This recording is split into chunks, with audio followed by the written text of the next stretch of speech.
Jim Bob. That's what everybody calls me in the small town where I grew up. My family is rich, and we have been rich ever since my great-grandfather opened the first cotton gin in the area. A few years later, he would open the first bank in the county. Much later, my grandfather would open a Ford dealership. By the time I came along, our name was well known. We lived in a mansion on 120 acres near town and drove new cars every year. I was a little chunky, so I did not have a girlfriend in high school. But that changed in college. Girls seemed to like riding around in a new Mustang with a guy who always had a pocket full of money. There was one girl that I really liked. Her name was Sue Wilson. She was a cute, light brown-haired girl with pretty blue eyes. We started dating my senior year and were going steady by Christmas. We never had intimacy. She wanted to be a virgin on her wedding night. I respected that. Even when we drove to Panama City for spring break, there was no intimacy. Soon after I graduated, we flew to Vegas and got married. It was a surprise to everyone. Dad said he would have paid for a wedding here in town, but Sue and I did not want a big wedding. We loved each other and did not want all the drama associated with a big wedding. After a week in Hawaii, we came home and moved into the house with my parents. Life was good. 6 months after our first boy was born, tragedy struck. My parents were killed by a drunk driver. Since I was the only child, I inherited everything. The bank, the cotton gin, and the car dealership became my responsibility. I think I handled it pretty well. Besides my education, I spent lots of time working with my father learning the business. 2 years later, my second son was born. I loved my life and the family I had been blessed with. It was a year later that Sue asked me what I thought about her getting a boob job. I was all for it. The 2 babies had done a number on her once beautiful breasts, and they could use some help. We found a surgeon, and she went from having sagging 32C cup breasts to 36D cup breasts that stood proudly on her chest. But that operation changed more than just her bra size. I noticed her clothes changed. Her dresses now had plunging necklines. Her skirts were a little shorter. Her swimsuits went from one-piece to string bikinis. Her personality also changed. She spent less time with the kids. She became flirtier. Men took notice. Within a year, we had a nanny. Sue started having lunch with her girlfriends. Then it was drinks with them at the club until midnight. One night after Sue left for a night out with her friends, I checked the GPS I had installed on her Lincoln. It was parked at a motel over in the next county. She was cheating. I confronted her with what I knew the next morning. She did not even try to lie. She admitted the affair and then laughed at me. The way I see it, Jim Bob, is you have 2 choices. This is a no-fault state, and we did not sign a prenup. You divorce me, and you will pay me alimony and child support for the next 15 or 20 years. You'll see your boys every 2 weeks on the weekend while I live in this house. I can even move one of my lovers, and yes, there is more than one, in here to help me raise your sons. The other choice is just to put up with my flings. Who knows, in 5 or 10 years I'll get it out of my system. I think the second is the best for you. I'll still make love to you whenever you want. No problem there. And I promise to be discreet. What do you say? Well, to make a long story short, I agreed with the second choice. That was until today. I came home, and just as I was pulling up, I saw a car leaving. In it was a black man. I thought we had agreed that she could have her affairs, but always at a motel in another county. I even let her go on a vacation last year to New York. She was gone for 2 weeks. No problem. But now this, at our home, and, as I was to find out in a few minutes, in our bed. I entered the house fuming mad. Sue was changing the sheets on the bed. I exploded. What the hell, Sue? In our house and in our bed. Calm down. This was the first time here at the house. Leroy did not have a lot of time, and I was in the mood. The kids are in school, and I did not think you would find out. So what? You know I fool around. Get naked, and I'll give you sloppy seconds if you want. Who the hell is this Leroy, and how long has it been going on? I asked.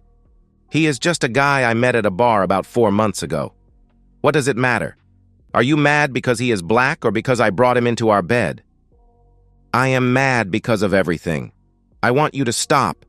I want our life back to where it was before you started this running around, I replied. Jim Bob, we have talked about this. I am not stopping. You can pack your things and move out. File for divorce if you want. But remember what I said would happen if you do. I was frozen in place. She was right. I would lose my sons and my ancestral home. She would be awarded a huge alimony and child support. I am destroyed. There is another option. I am sure I can talk Leroy into it. We'll let you watch. You can sit in that chair and watch us. You might enjoy that. I bet you would make a good cold, she said. I did not even answer her. I turned and walked out of the room thinking she was forgetting about another option. The one where I shoot the lying, cheating woman. I drove to the city cafe and ordered a cup of coffee with a piece of apple pie. Sheriff Bull walks in and sits down at my table.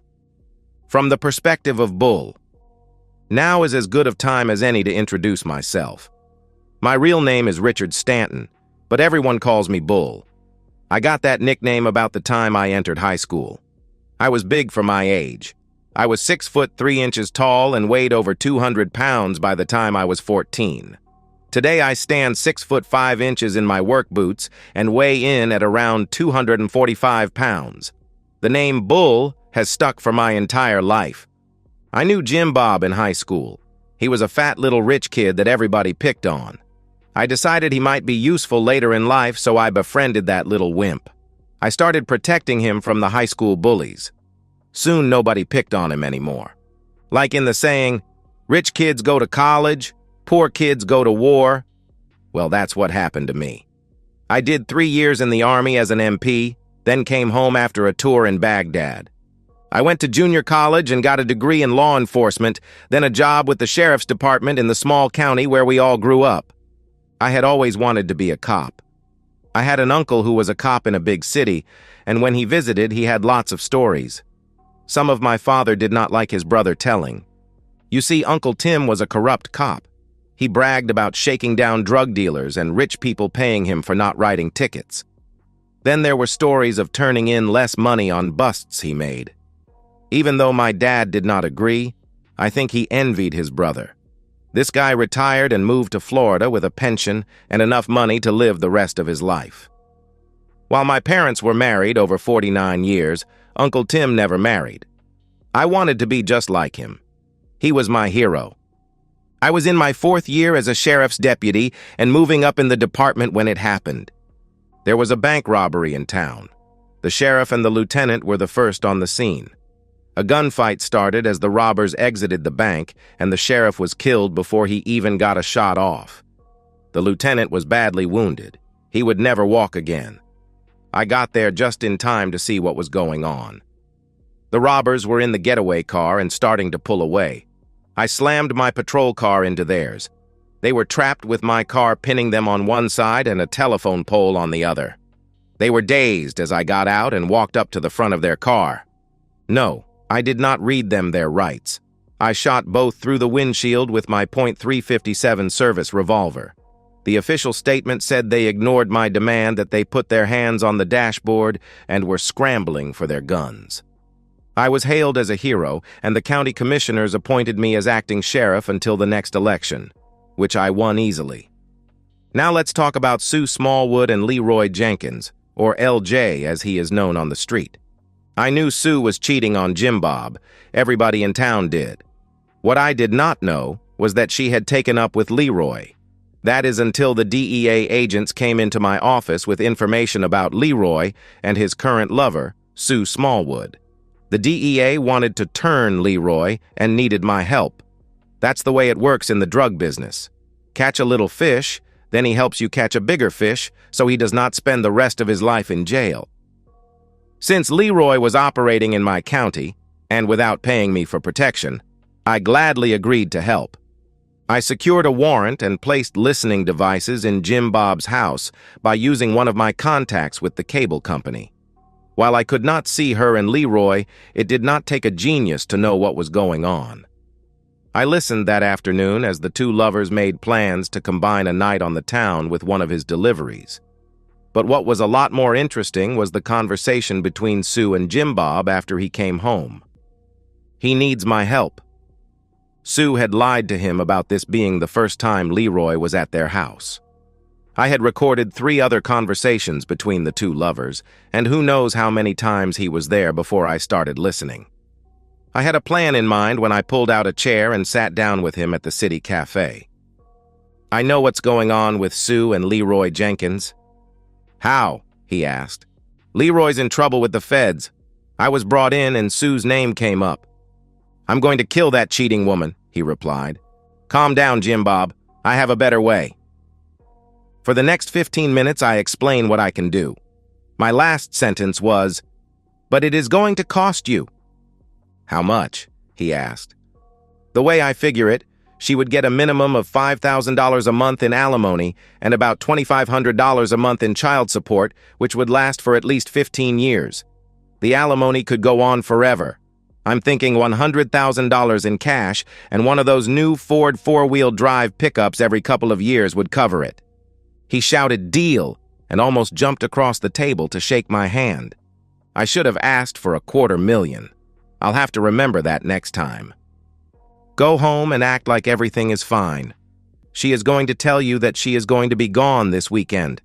Actually, she is spending it with Leroy at his cabin at the lake. That's where I'll get them." Again, we shook hands and I left. I did wonder if he could pull it off. Probably.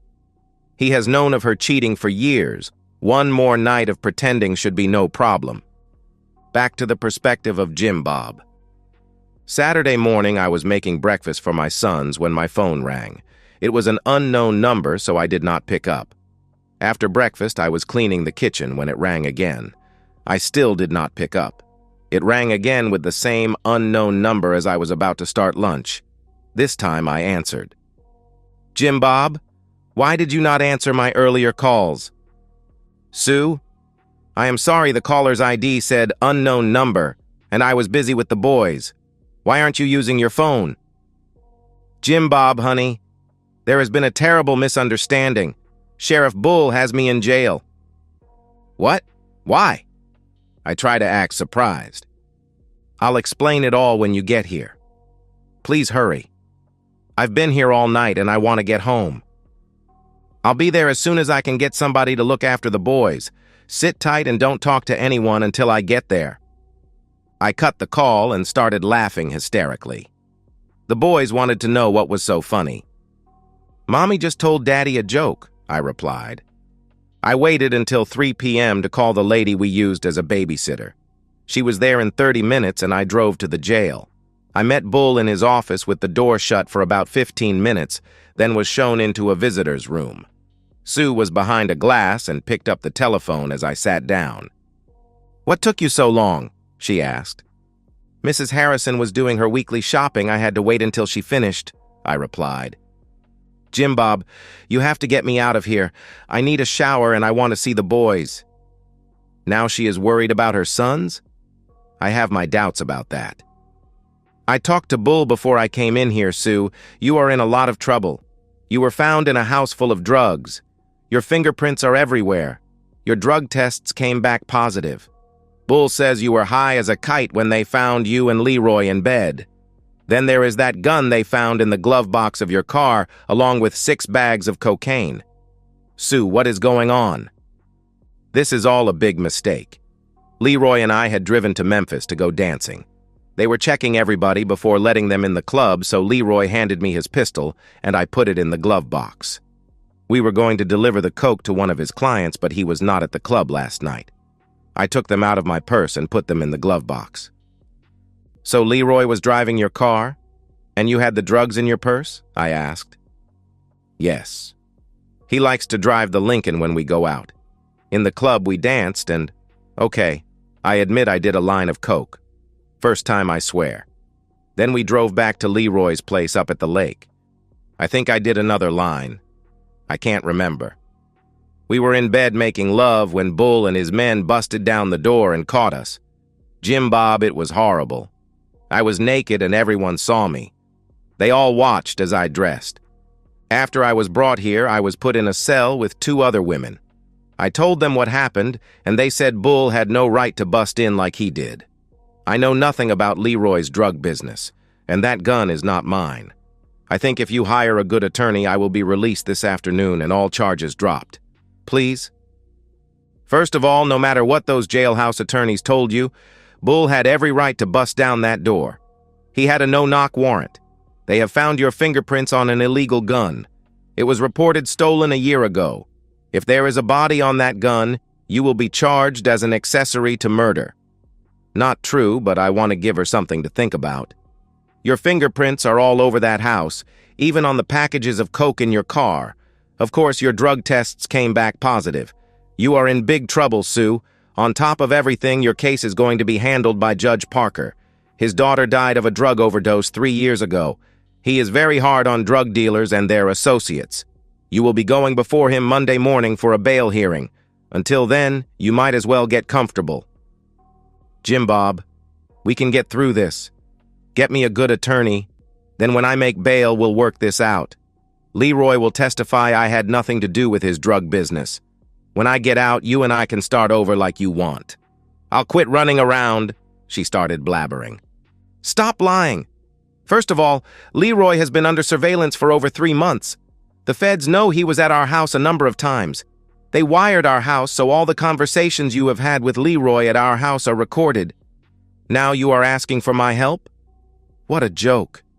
3 days ago, you wanted me to be your humiliated husband. Last night, you were found high on coke and with a black coke dealer. I will not be at your bail hearing, and I will not be getting you an attorney. You are on your own from this minute forward. I hung up the phone and walked out of the room. Sue was pounding on the glass, but I never looked back. 2 days later, she was served with divorce papers as she sat in jail, unable to make the $250,000 bail. She never once called to talk to the boys or even asked about them to my knowledge. The district attorney offered her a deal: 3 years in state prison for women. She refused until she found out that Leroy was going to testify against his Mexican drug connection, and then he was going to do 3 years in a federal prison camp. Upon his release, he was going in the witness protection program. Sue decided she did not want him testifying at her trial. She was told by her public defender that if he lied under oath, his deal would be nullified. There was a lot more to the story of her and Leroy than she wanted to come out. Sue went before Judge Parker and ended up taking the deal. The surprise was the judge ordered her to have 2 years supervised probation after completing her sentence, and during that time she was to enroll in a drug rehabilitation program. Our divorce flew through the court system. Sue was present in the courtroom when this judge awarded me full custody of the boys. There would be no alimony, and Sue could apply for visitation privileges when she got out of prison. But the visits would have to be supervised. The judge noted that she had a drug problem and would be attending a drug rehabilitation program. Sue did not take this well and screamed that this was all my fault. She would see me in hell for letting this happen to her. What kind of sick logic is that? She gets caught high, in bed with a black drug dealer and with a gun and coke in her car, and it's my fault? The judge added a permanent restraining order preventing her from coming within 1,000 feet of me, my house, or one of my businesses. She was led away screaming. Switching back to the perspective of Bull, I had the arrest warrant 2 days before I served it on LJ. I wanted him and Sue to be caught together. The gun and her fingerprints on the bags of coke just added to her problems and made the divorce from Jim Bob easier. I love this truck. It has all the bells and whistles. I take it up to the lake and do a little fishing whenever I get the chance. Sometimes I even take one of my girlfriends up to the cabin that once belonged to Leroy. I bought it when the feds auctioned it off under the federal forfeiture policy. Life is good. And that's the end of today's story. If you enjoyed it, please give this video a thumbs up and drop a comment below. Your support helps the algorithm push my content further. If you're new to the channel, don't forget to hit that subscribe button. It really helps me keep creating more stories for you. Thanks for watching, and I'll see you in the next one.